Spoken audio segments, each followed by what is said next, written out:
മുത്ത ആശിക എടാ നല്ല അടിച്ചവളി സ്രാവല്ല, ചെറിയ സ്രാവിന് വലിയ കൊമ്പല്ല മുത്ത. അതാണ് കൽബേ കൊമ്പൻ സ്രാവ് എന്ന് പറയും. കണ്ടില്ലേ, രണ്ട് കൊമ്പ്. അത് തന്നെ, അമരത്തില് മമ്മൂട്ടി പിടിച്ച സ്രാവാണിത്. അതാണ് കൊമ്പൻ സ്രാവ്. കൊമ്പൻ സ്രാവ് ചില ആളുകള് ചടാന്ന് പറയും. അപ്പൊ എന്താ പറയുക, അതിന്റെ കണ്ണ് കൊമ്പുമലായിരിക്കും ഇതിന്റെ കണ്ണുണ്ടാവുക. പിന്നെ എന്താ പറയാ, നല്ല ഫ്രഷ് മീനാണ്, നല്ല ടേസ്റ്റ് ഉണ്ടാവും കേട്ടോ. ഈ സ്രാവിന്റെ പ്രത്യേകത എന്താ പറയുക, എത്ര വലുപ്പം വെച്ചാലും ഒറ്റ വേവായിരിക്കും. ഈ മറ്റേ സ്രാവുകളൊക്കെ പ്രത്യേകിച്ച് മൂന്നുന്തോറും ചിലപ്പോൾ എന്താവും, വേവ് കൂടും, അല്ലെങ്കിൽ ചിലപ്പോൾ നല്ല മീറ്റ് ടെമ്പർ ആയിരിക്കും. പക്ഷെ ഈ സ്രാവിന് അങ്ങനത്തെ പ്രശ്നം വരില്ല. അപ്പോൾ ഇതാണ് ചട അല്ലെങ്കിൽ കൊമ്പൻ സ്രാവ് എന്ന് പറയും. പിന്നെ എന്താ പറയാ, നല്ല ചെമ്പലിന് കുത്തതാ പൊള്ളിക്കാൻ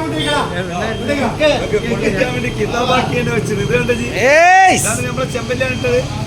ചെമ്പലിതാ ഇന്നത്തെ സ്പെഷ്യലുകളാണ് ഇതൊക്കെ.